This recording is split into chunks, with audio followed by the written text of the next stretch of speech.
Welcome back to another episode of Ultras 11. I'm your host, Joe. And I'm Alex. And, last week we had Champions League. Hold on. Before you jump right into it, Joe. Oh, yes, that is correct. I think we got a little message from our sponsor. Wow. Ourselves. UltrasXI.com. Guys, if you haven't checked it out already, don't forget to check it out. This right here, I know it's looking sexy. You can't get it anymore. You guys slept on it. I'm sorry. It's true. Can't get it. It's true. Very exclusive right now. I'm basically like Virgil Abloh with this. I don't know who that is, but I like his first name. It sounds pretty crazy. And his last name, actually. You can't really see. It's kind of propped up, thrown up on top of the jerseys over there. Still the Del Piero collection, part of the GOAT collection. Del Piero collection, like I'm making his own collection. You are. The GOAT series, that's the Del Piero version in it. If you guys haven't checked it out, check it out now, guys. I'm loving this new thing, and I've seen the Milan one so far come in real life, the Messi one, the Del Piero one, and the Ronaldo one, and so far they look amazing, guys. Check it out, and let's get right into it. Yes, thank you for that message. Sponsor us. No problem. That's what I'm here for.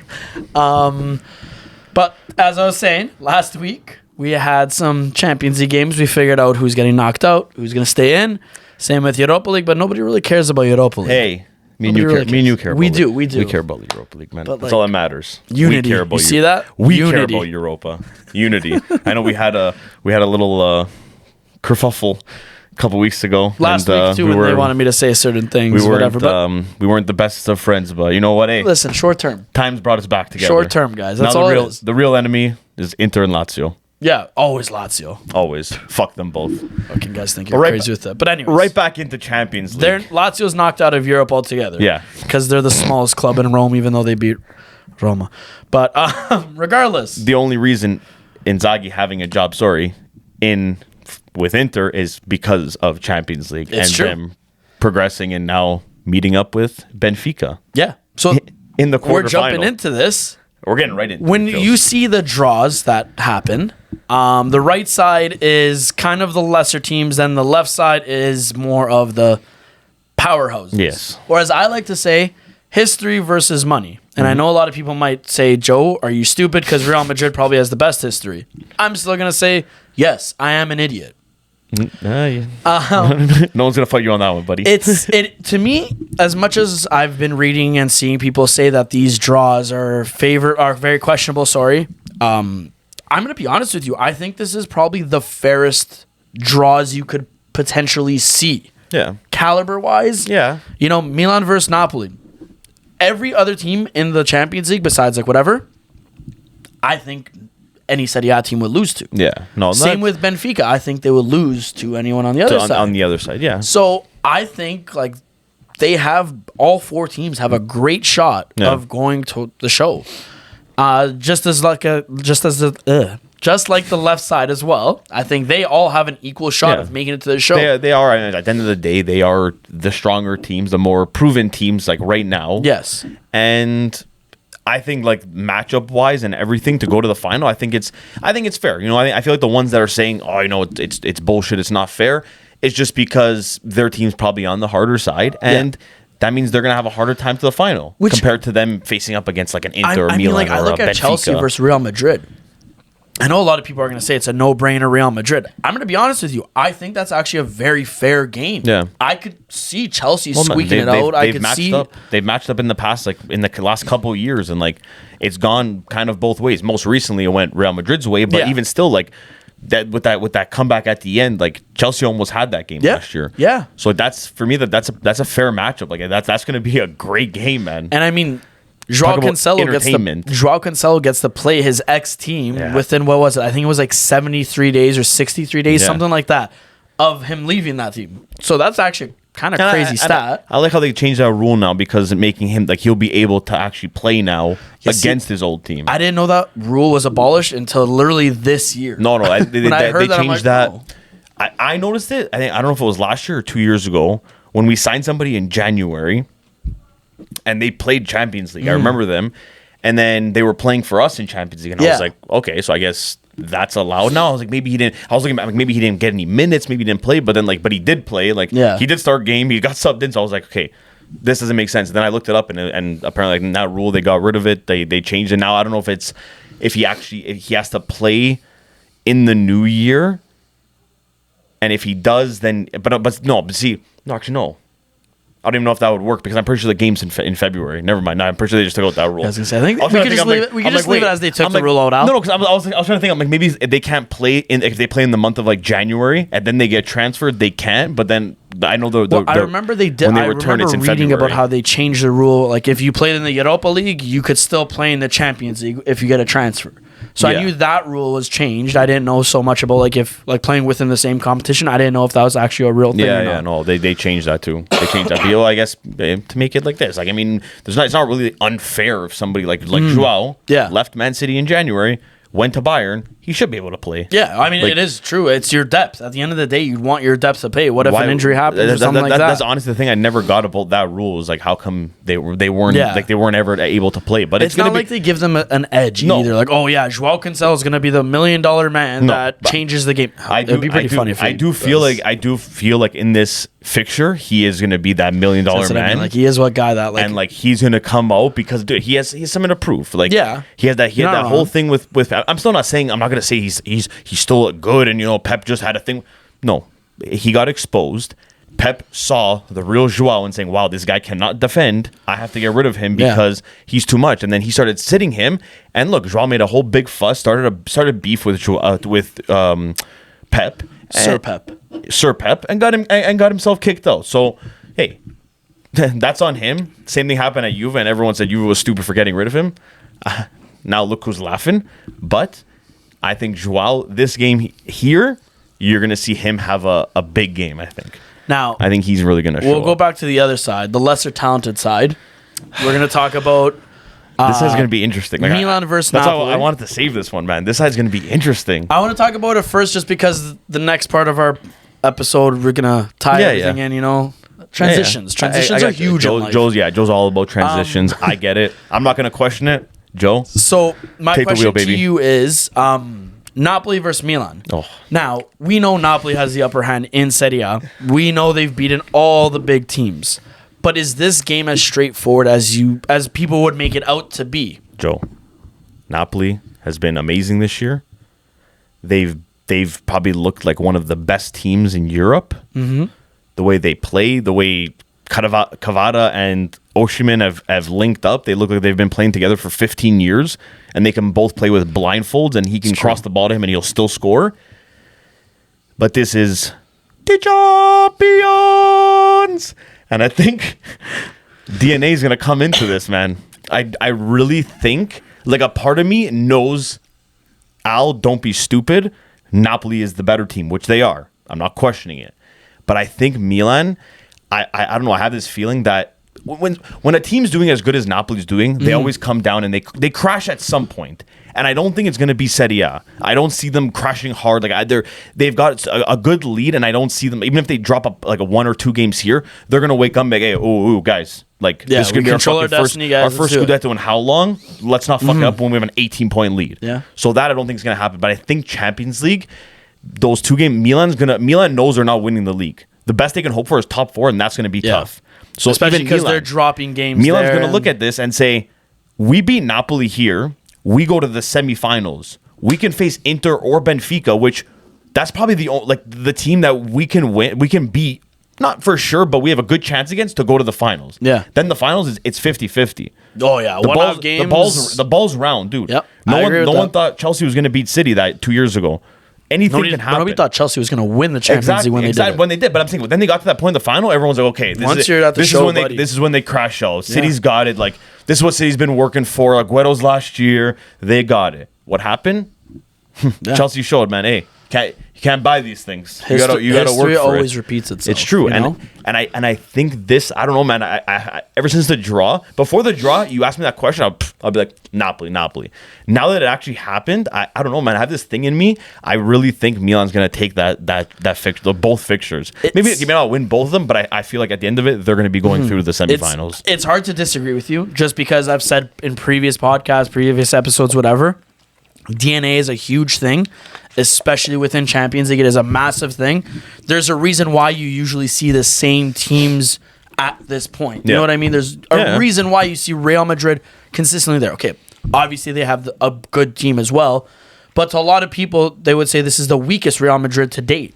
You know, but they're always there. They're always relevant. They proved me wrong last year, man. I thought last year, I'm like, Real Madrid's not real. I'm like, what are they, man? They're not what they used to be. Exactly. They shut me up. They proved me wrong. But that's the thing. That's the whole. It goes back. Like DNA is a huge thing. Yeah. Oh, big time. And the question I have for you is, I'm gonna go back to how you said like the league is pretty much wrapped up for Napoli. Do you see that actually being a disability? I don't know the proper word, but like I'm gonna say disability for Napoli because they can now kind of take their foot off the gas. You know what I mean? They could take their foot off the gas. They could breathe a little bit. Maybe next week they decide, oh yeah, Osimhen, we're going to give him a little bit of a rest. That's Kvara, we're going to give him a rest. This guy, whatever. They rotate the squad. But then come time for Milan, they're not as sharp. Mm-hmm. You know what I mean? Like, do you see something like that happening? Or do you think Napoli's just in it for everything That's right the now? thing. Like, Napoli's in a really good position. And I remember, and like, I know I do this a lot, but circle back to Juventus a couple years ago when we made the finals. I'm not sure. I can't remember now if it was the first or second time when we went. I don't know if it was against Barca or Real, but one of those years we kind of, I think going into like I think the same thing going into the quarters, we kind of already had a comfortable cushion to second place. Yeah, we didn't really have to focus too much on the league, and that gave us like, okay, you know what? Now we don't have to go, like too kind of focus too hard on that and try to go all for the league. We can kind of just put that on the back pedal and just kind of go to Champions League and kind of focus on that because now we can actually make a good push. Yeah, and they did. They went to the finals, which nobody thought they would have. Yeah. And I think Napoli can also do that. Napoli have a team that I think against, even on the other side, I think Napoli can beat a lot of those teams. Oh, yeah. They could definitely trouble them. But it's just the worst matchup for Napoli would have probably been Milan in this whole thing. It's true. I really do think so. Team they've already played twice. That's the thing, man. And like, I'm not looking back at how they played in Serie A and what the result. I'm not looking at that. This is different. This is Champions League, and I'm not one to Champions League, but it plays a big part.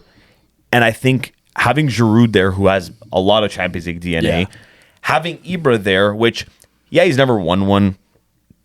He hasn't really made it to I don't think has he made it to a finals. Ibra? I don't think he's made it to a Champions League final. I could be wrong. Maybe a semi, but no, I don't think for sure a final. But he has done that. He's played with Milan when they had some of their best players. Yeah. He learned a lot from them, not just about the sport, but about Milan and what Milan means and what it means to be playing for Milan. So having a guy like that there to kind of say, hey guys, we have it kind of drawn out for us.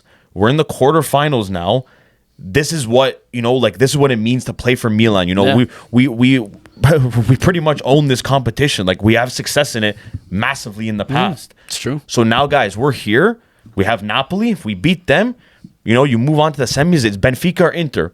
And we if we get through those two, both sides, we're in the finals. Yeah.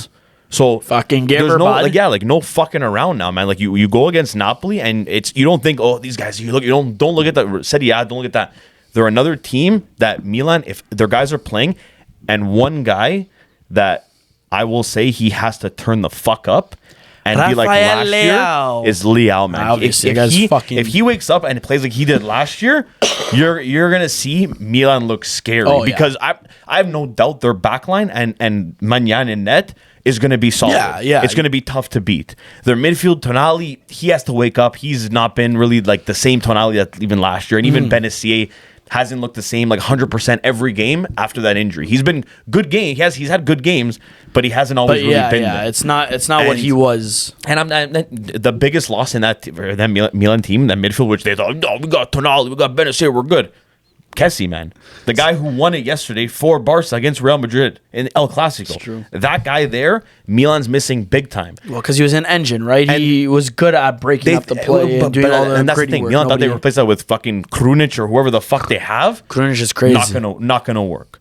But I going back to Napoli now, I can see them beating Milan, but I don't think it's gonna happen. So do you think there's gonna be a little bit of a derby in the semis? Do you Inter Benfica, quick little preview with that. Do you see them I mean, obviously, it is a favorable draw for Inter in the regard that it's not one of the want to see two Italians in the final. I think Alex doesn't want to see both. That's why he's having a convulsion seizure type of thing over here. Inter's like that one team I really don't like. Yeah, especially Inzaghi sucks. Putting that in the past, even because they couldn't even touch us or score a goal against us this season. But and the good thing is we still got to face them 2 more times. Love it. Oh yeah, in Coppa Italia, we got to face them twice still. I'm like, wait, what? I do not think Inter are even good enough to beat Benfica in one. Honestly, leg. I'd agree. If with Inter you. make it past Benfica, because honestly, dude, I even think Benfica can beat Inter and they can beat Napoli or Milan. Benfica have they play like they've been playing amazing this year, and I've only seen a couple games. I haven't been following them fully. I've seen a couple games, but from that, man, and especially against Juve, they're a fucking good team, man. I mean, Juve just doesn't do well against Portuguese teams. Dude, but man, the way they play, I'm telling you, they're going to give Inter problems and whoever they play on the other side. If they can beat them, that's another thing, which for me, I don't think so. If they do Inter ends up beating them, hey, I'll take my hat off to them because that's fucking impressive. Especially at this round here with the way Inter's been playing this year, not that impressive. Yeah, Inter, I would give it to Inter. But I would, I think it's going to be like a nice little classic Benfica versus Milan. Battle of Rui Costa, basically. Yeah. Basically, there's 2 teams, you know? Yeah. Jump over to the other side. We got Chelsea versus Real Madrid. Rematch of last year, man. What do we think? I am thinking Chelsea's finally going to fucking wake up this season, and they're going to get the revenge for last year. I don't know why I've been saying, I said it in our group chat, and I can't tell you my method. I'm probably wrong, because everything I say turns to fucking shit anyways, but for some reason, I could see it being a Milan-Chelsea final. Yeah. I don't know why I have this weird gut instinct, it's either, but it's something I truly believe. I'm either saying it's Milan-Chelsea or Milan-Bayern. See, I don't see Bayern doing it. I can't tell you why. I could see Bayern. But Bayern, I think, could beat City. I don't think that's going to be the issue. I think it's who they play next. If they play one of Real or Chelsea, that's where I think they stop. You know what I mean? I don't see them making it to the final. No, I think that this Chelsea and Real Madrid game, I think the first one might be a little bit tight. Second game, I feel like it's going to be a high scoring game. You're going to see Real just kind of sit, counter, Vinny to Benz, score. One of the games is going to be more free. Yeah, the second game I feel like is going to be a high scoring game. The first game, they're going to just feel each other out, give each other those jabs. You're going to see that second game, whoever's the winner of the first, if there even is a winner, that's where you're going to see like guns blazing, second leg. And now, give it all. I know every goal always counts, but like now without the away aggregate and all this stuff, that's like huge. Dude, now like you can't like if let's say if Chelsea the first game they lose, like they're losing like 2-1, 90th minute, Real score another one 3-1, like that one goal is fucking massive because look at what happened last year. They lost by one goal. Yeah, literally. And like it counts right to the fucking wire, man. Like they have to be careful. Chelsea have to approach this game now smarter and look at last year and say it's pretty much the same team. I was never a fan of the away goal. No, neither was I. Real Madrid, like their tactics are like Ancelotti's a great coach. I'm not saying he's stupid and his tactics are very easy to read. They're not, but they play a certain style. Yeah. You have to play and prepare a certain way to go against that. Yeah. To make Real try new things. Don't let them do what they do, but just try to defend it. You can't have Azpilicueta covering. No. You can't just it's never gonna work. You're gonna get burned. They have to prepare for this game. I think they can do it. I think they can beat, but they have to be ready and they have to be defensively ready to shut down Real in trying to set up and do these counters. They have to break these counterattacks down as soon as they try to get started. Yeah. Because once Real start making those 1-2 passes, guys start getting open, game over, dude. That ball's going to the corner to either Rodrigo or Vinny, and Benz and somebody else is going to be in the middle waiting for that ball. Yeah. That's what's going to happen all game. You're going to see it. Chelsea have to be ready. I do think Chelsea will win, but hey, I mean, it's Chelsea this year, man. They've been in fucking shambolic. You don't know what to expect. We mentioned Bayern, and that game, we're going to kind of leave it untouched. There's something I do want to speak about, actually. How Bayern shut out PSG in the Champions League. And, I started thinking, PSG is this team, star-studded, all these huge names, loaded up the wazoo, all this stuff, whatever, right? But for some reason, in the Champions League, they cannot perform. So now, my question is this to you. Do you think PSG can't perform because the league they're in? Or do you just think that, okay, you could buy all the individuals in the world, but you don't have a team?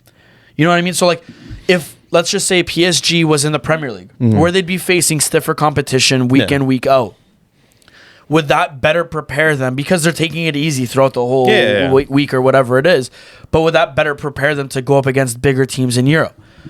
Or is it literally just a matter of, their team? Because to me, I'll tell you right now, PSG, even with all this money, you could buy whoever the fuck you want. You could try to create this super team, but it's not a team. You're buying individuals, first off.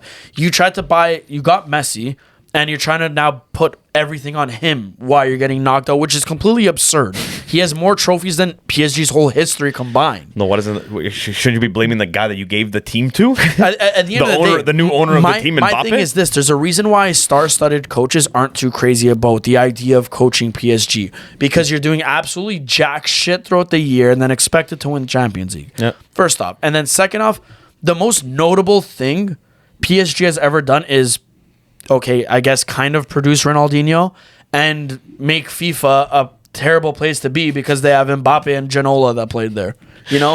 Other than that, PSG has been irrelevant. Yeah. And I want to know your opinion. What do you think it comes down to? Shitty competition? I think that does play a big part, because even with you've noticed in the past with Bayern, let's say.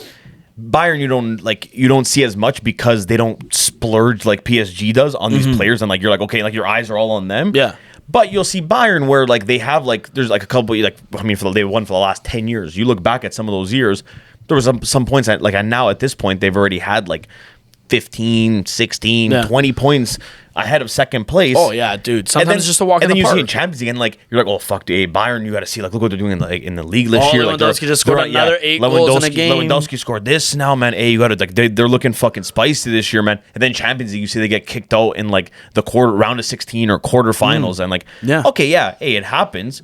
But when you're a team like that and you're dominating, and you've been dominating for 10 years. You got to kind of make a push. You got to make the finals. You can't just crash it like that. And the way they were losing some of those games, you're dude, Bayern, they look shit. They look like a bottom, a bird mouth couldn't even beat them. They would just look horrible. And it's the same, I think, with PSG. They don't have the competition in League One, so every week you have Mbappe just trying to, and they can't even win those games. That's what's killing me. It's okay, you guys have an easy league. It's it's strictly just a competition. You guys aren't prepared to face these good teams and these good coaches and the way they're set up. But then it's I go look and I'll look in my app and I'm PSG lost against who? PSG lost against who? I'm how many games are they losing this? I've never looked at my phone and seen PSG lost so many times in my life, other than this year. And the year where you look at their team and you're okay, obviously they're heavy they're like that Ferrari, that's that picture of the Ferrari in the front, and then in the back it's a broken down Honda Civic. That's except theirs is more in the middle, their back's kind of okay and saves itself. It's just that midfield that's really you looking at it's bang average. Yeah, well, again, dude, they buy, to me, the best the best player to ever exist. Yeah. But even him, you can't put this on Messi. No. These fans that are booing Messi, I'm sorry, respectfully, grow up. Because, again, that man has more trophies, more individual awards, and more team trophies, more anything than PSG has in their whole history. Yep. He probably even has more money than PSG because of all the endorsements and how fucking crazy he's been. So you can't blame it on him. You could blame it on the fact that they haven't had a good coach. Yeah. Thomas Tuchel was a fantastic coach. And whatever. And they got rid of him. But they got rid of him because he did what every other coach did: won the league, and that's it. Yeah. No, but he went to the finals. But no, he didn't go to the finals. PSG went into the finals or semifinals. Yes, and he got sacked. No, but my thing is that exactly at the end of the day, these expectations are so high, and it's literally just a matter of your team isn't ready.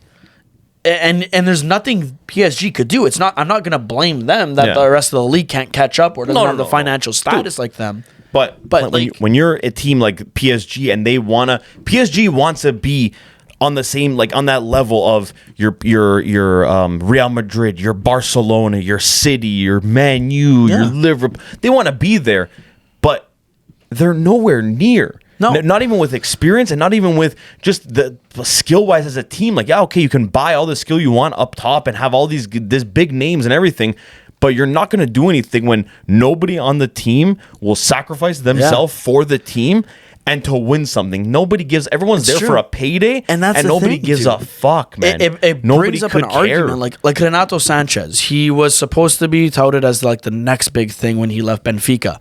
Went to Bayern Munich, kind of flopped and bounced around in the Prem. Too early for him. Then he went to Lille.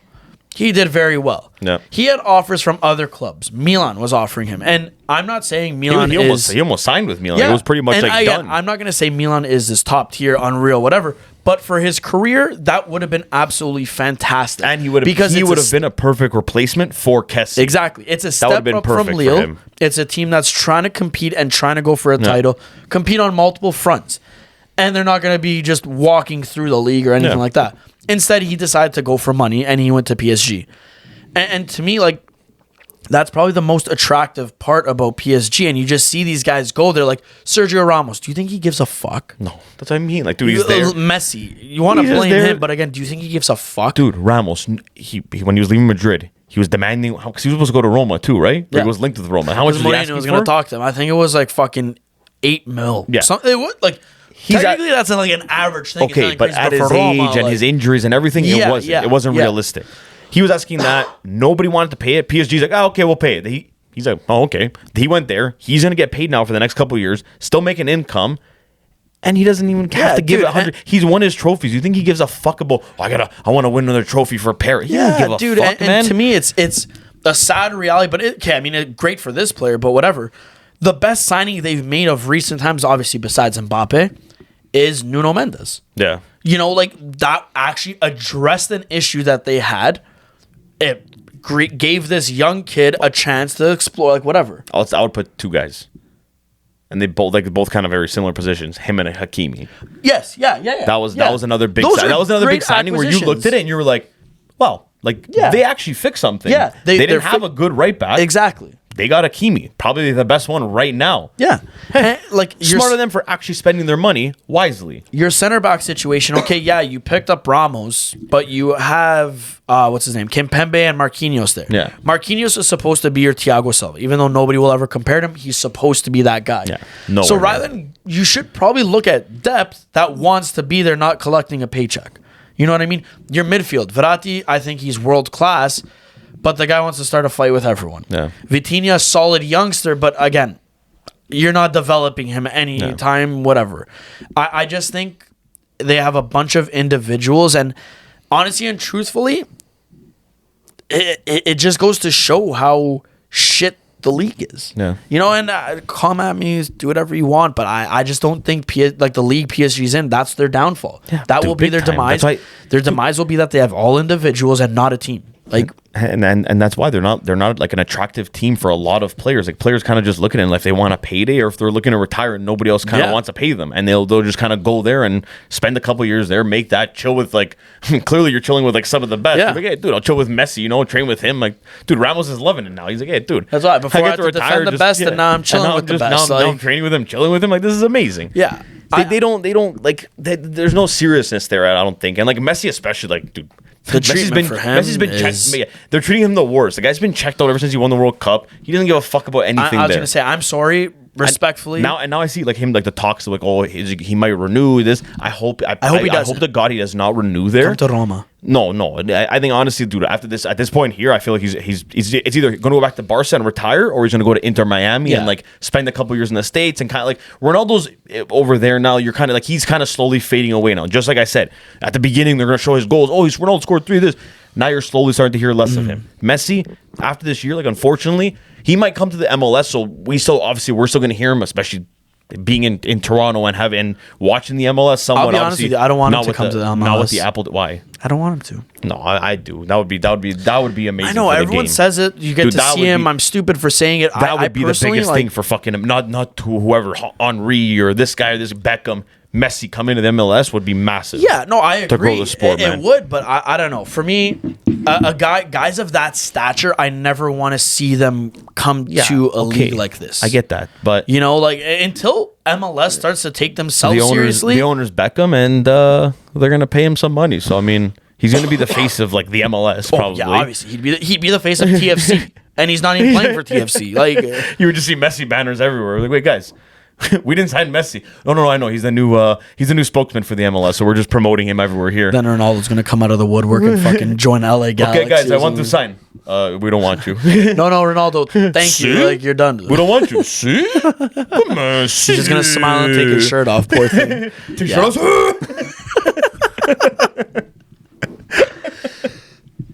But that's one guy that I mean. PSG probably could have signed, but they even said no to him. Yeah, they got the better end of the deal. But I mean, their fucking fans decide that Messi's garbage, and for that reason, that's why they suck. That's why they're always gonna suck. That's why they're never gonna win anything. You're canceled, Fuck bud. PSG. You're done. You guys try to fucking boo a fucking goat? Are you fucked? You guys want to cheer for Mbappe? What is that? He's named after a song. The guy's 22. Yeah, I know. He's won a World Cup. You know, he's got. Guys, he's gotta have a team, carry a team like Messi's done. How many Champions League? Four Champions Leagues. I could tell you it's 7 Ballon d'Ors. Yeah. Then you want to start talking Mbappe. Win a couple Ballon d'Ors, then you can start talking football heritage. This guy wants to say this guy thinks that he's the best and talks like that, buddy. First of all, you're on PSG. You stink. It's true. Next, you fucked your career, buddy. You're not even better than Choupo-Moting. Never mind Messi. So stay in your lane. Okay. Legend. Choupo-Moting left that bum ass team and now he's on Bayern. Yeah. And he's in a semifinal. What's PSG doing? They're at home. What's PSG doing? Eating. They're at home. They're watching the game. I was gonna say croissants. They're watching the game. I wouldn't watch it if I was them. Well, they got no other choice, man. Nothing else on Tuesday and Wednesday nights. It's true, but it is international break. It is, which unfortunately kind of sucks. But I mean, hey, it's. I enjoy international. It's been a while. Sometimes. It's been a no. I'm gonna enjoy this one because I think Roma needs it. It's actually been a while. Yeah, that's why. Like usually, like I hate the one honestly. Third game into the season. We have 2 games. Yeah, international break, and you're like, dude, man. Because you ruin the flow. Yeah, like these guys are getting their feet wet, whatever. Let them play, 5, 6, 7 games, and then do an No, they do one there, then like a couple weeks after, okay, another international break. But what are you doing with these teams? Yeah, like let the guys play together. Let them play a little bit. You know what I always thought, actually? In summertime, they should do like their international breaks. Like, but they go on vacation, whatever. They want to give them a break. Dude, when do I get a break? That's true. I'm working. I don't make $10 million a year. That's true. You're not wrong. When do I get a break? Al could speak many languages, but today he's speaking facts. Yeah, I woke up and I chose to speak facts. And on that note, guys, I think we should end things off before I punch my computer and this microphone. He's very angry about facts. This. Yeah, only absolutes we're dealing with today. We only deal with absolutes. Sadio Mane is the best footballer in the world. See speed when he said Sadio Mane to Davies. Sadio Mane. So you're like friends with, you like grew up in the same part as Sadio Mane. And I'm like, when he's asking when he asks him who knows him, he's like, Musiala. He's like, who's that? Muslim? Yeah, dude. I don't know if he's actually that stupid or if he's playing a part. I don't know. I genuinely think like he might be stupid. Yeah, it's okay. I'm stupid. Sorry, too. Speed. You can come on the show whenever you want. Yeah. Talk about Sadio Mane. We could talk together. Apparently, I'm the stupid one. So we'll get along, buddy. Guys. But yeah. Guys, if you haven't done it already, don't forget to follow us on Instagram, TikTok, and Twitter. And until then, I would say we'll see you next week, but we got a little something else coming your way soon. Just keep your eyes peeled. I think he just had a stroke. Yeah. No. We'll see you soon, babies. See you later, man.